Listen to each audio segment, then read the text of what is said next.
4 PM news network में दोस्तों आपका स्वागत है। मैं हूं आपके साथ राशि ज़हीर। खबर आपके कानों में पड़ गई होगी, फिर दोबारा से 4 जज सुप्रीम कोर्ट के पूर्व और 17 जज हाई कोर्ट्स के लेटर लिखा चंद्रचूड़ साहब को कि साहब कुछ दल ऐसे हैं, कुछ बातें ऐसी निकल कर आ रही हैं जिन्होंने कानून की, सुप्रीम कोर्ट की, हाई कोर्ट की गरिमा को ठेस पहुंचाई है। ठीक, लेटर लिख दिया है। ये लेटर आपको पहले भी सुनने में आते थे। सुप्रीम कोर्ट और हाई कोर्ट्स पहले भी आपको कटहरे में नज़र आते थे। ऐसा क्या हो गया है कि सुप्रीम कोर्ट पर भी शक की निगाहें उठने लगी हैं। अभी वो सुप्रीम कोर्ट के 12 अध्यक्ष जो थे, जो कई बार हारने के बाद जीते हैं, आदिश अग्रवाल नाम है, उन्होंने कौन कौन से वकीलों का बिना सुप्रीम कोर्ट बार एसोसिएशन के मशवरे के एक लेटर लिख दिया। उसके बाद में विरोध हुआ। किस तरह से बीजेपी या सत्ता दल मोदी जी के पिरों में काम करने लगे हैं कुछ वकील और कुछ जजेस भी, ऐसे आरोप लगते हैं। लेकिन उसके बावजूद भी सुप्रीम कोर्ट से जो फैसले आते हैं देश के लोगों को ये महसूस कराते हैं दोस्तों कि वाकई अभी एग्जिस्ट करता है सुप्रीम कोर्ट। कभी कभी निराशा भी हाथ आ सकती है, लेकिन उसके बावजूद भी मैं आपको सच बता रहा हूँ, जितने पिलर्स कहे जाते हैं कि जर्नलिज्म का पिलर था कोई, अगर होगा, हमने तो अपने जीवन में देखा नहीं जब से हम पत्रकारिता कर रहे हैं। और ब्यूरोक्रेसी है, राजनेताओं के बारे में तो राजेश खन्ना फिल्म बनाते थे, इनकलाब फिल्म आया करती थी, उसी वक्त से नेताओं का चरित्र किस प्रकार का आप जानते हैं। लेकिन बहरहाल ये नेता भी तो लोगों में से आते हैं। मैं सुप्रीम कोर्ट पर आता हूँ, पहले खबर सुना दूँ आपको कि निजी लाभ से प्रेरित तत्व न्यायिक प्रणाली में जनता का विश्वास खत्म कर रहे हैं। सुप्रीम कोर्ट और हाई कोर्ट के 17 पूर्व जजों ने सीजेआई चंद्रचूड़ को लिखी चिट्ठी। सीजेआई को लिखी चिट्ठी में कहा गया है, इसके अंदर भी कुछ साफ नहीं कहा गया कि कौन कर रहे हैं, लेकिन मैं आपको थोड़ा सा इंडिकेशन देने की कोशिश करूंगा एविडेंस के आधार पर। सीजेआई को लिखी चिट्ठी में कहा गया कि राजनीतिक हितों और निजी लाभ से प्रेरित कुछ तत्व हमारी न्यायिक प्रणाली में जनता के विश्वास को ख़त्म कर रहे हैं। इनके तरीके काफ़ी भ्रामक हैं, जो हमारी अदालतों और जजों की सत्यनिष्ठा पर आरोप लगाकर न्यायिक प्रक्रियाओं को प्रभावित करने का स्पष्ट प्रयास कर रहे हैं। इस तरह की गतिविधियों में न सिर्फ न्यायपालिका की शुचिता असम्मान होता है, बल्कि जजों की निष्पक्षता के सिद्धांतों के सामने चुनौती भी। बड़ी लंबी खबर है, मैं छोटी सी करके आपको बताता हूँ। देखो दोस्तों, मैंने आपसे अर्ज़ ये किया कि क्या अब से पहले भी आपको सुप्रीम कोर्ट, हाई कोर्ट के जज कटहरे में नज़र आते थे? ऐसा कौन सा रिजीम रहा कि जब सुप्रीम कोर्ट के 4 जजेस खुद उतर के प्रेस के सामने आए और कहा कि हमारे काम के अंदर इंटरफेरेंस किया जा रहा है? बताइए, नज़र आया आपको? सुप्रीम कोर्ट का मतलब मैं आपसे क्या बताऊँ, आप तो मुझसे ज़्यादा जानते हैं।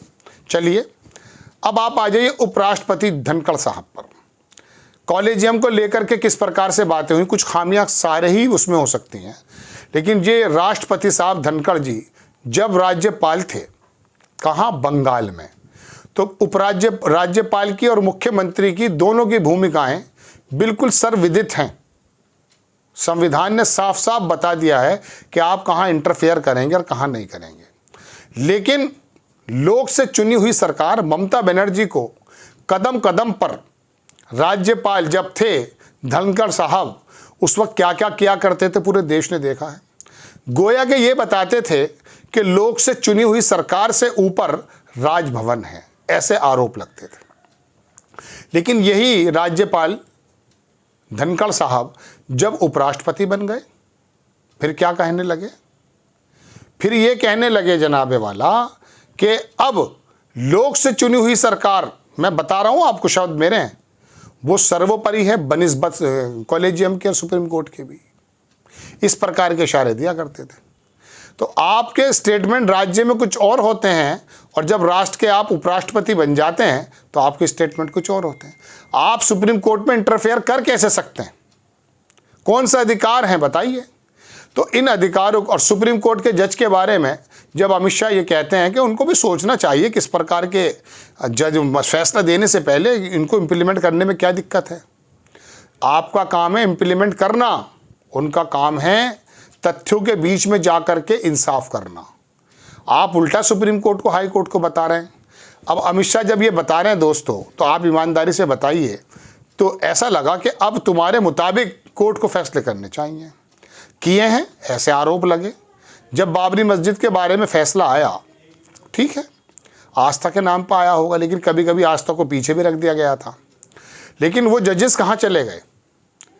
गोगोई साहब के बारे में मैं आपको हर एपिसोड में लगभग बताता हूं, जब भी मैं न्यायपालिका की बात करता हूं, कि सुप्रीम कोर्ट के जो पूर्व बार अध्यक्ष थे दुष्यंत दवे, वो क्या कहा करते थे। उन्होंने कहा कि सुप्रीम कोर्ट इतना ज़्यादा कंप्रोमाइज़ हो गया है, हुआ है, इसमें कौन मना कर रहा है, ऐसा उनका कहना था। गोगोई साहब को राज्यसभा का बना दिया गया, नज़ीर साहब को राज्यपाल बना दिया गया, दूसरे जज को दूसरी जगह बैठा दिया गया, ये इनामात की बारिश क्यों? और ऐसे समय में जब चंद्रचूड़ साहब आते हैं तो उनकी मुखालफत क्यों? वो आदमी अगर इलेक्टोरल बॉन्ड को खोल देता तो देश उसका स्वागत करता है या नहीं? अब उन पर दबाव बनाने की स्थिति कौन कर रहा है? सुप्रीम कोर्ट का मौजूदा अध्यक्ष बार काउंसिल का लेटर लिखवाता है 600 वकीलों से। बताओ दबाव कहाँ पर है, कौन सा दबाव है? या मुझे आप ये बताइए कि विपक्ष का कौन सी पार्टी का नेता ने कब सुप्रीम कोर्ट को कटहरे में खड़े करने की कोशिश की है? कुछ फैसले उनके खिलाफ आए, उनकी सोचों के खिलाफ आए, सर झुका के मान लिया, निराशा जाहिर कर दी होगी, बात दीगर है। लेकिन आप तो 600 वकील जो कि बीजेपी सुप्रीम कोर्ट के बार एसोसिएशन के वकीलों से मशवरा भी नहीं होता, उनके लेटर पैड पर लिख देते हैं आप पत्र। क्यों लिख देते हैं? और फिर आकर के डिफेंड करते हैं, फिर देश के बड़े बड़े वकीलों को नौसिखिया बताते हैं। तो दोस्तों, न्यायपालिका को किस प्रकार से हल्का करने की कोशिश कौन कर रहा है, मेरी बातों से आपको शायद अंदाज़ा हो जाना चाहिए। मैंने तथ्यों के साथ आपके सामने बात की है, क्योंकि जो भी मौजूदा कंटेंट मार्केट में है, हमारे सामने है, उसी हिसाब से तो एज्यूम किया जा सकता है, डायरेक्टली कोई बात नहीं की जा सकती। तो अब ये जो लिखा है पत्र, अब इसके अंदर वकील जजेस ने किसी का नाम नहीं लिया है, लेकिन बता रहे हैं कि साहब गरिमा को ठेस पहुंचाने का काम किया जा रहा है। लेकिन चंद्रचूड़ साहब को सलाम करना चाहिए, इसमें कोई दो राय नहीं दोस्तों, कि मौजूदा समय में जिस तरह से चंद्रचूड़ साहब काम कर रहे हैं, लोगों का ऐसा मानना है कि जब अंधेरों के अंदर कुछ सितारा टिमटिमा रहा है, लोग शेर याद आ जाता है अंधेरे के ऊपर, ये जो अंधेरों का बोलबाला है, कोई सूरज निकलने वाला। आपको खबर कैसी लगी अपनी राय कमेंट्स बॉक्स में ज़रूर दीजिएगा। चैनल को सब्सक्राइब कीजिएगा, शेयर कीजिएगा। नेक्स्ट टाइम में किसी खबर के साथ हाजिर हो जाता हूँ। जय हिंद।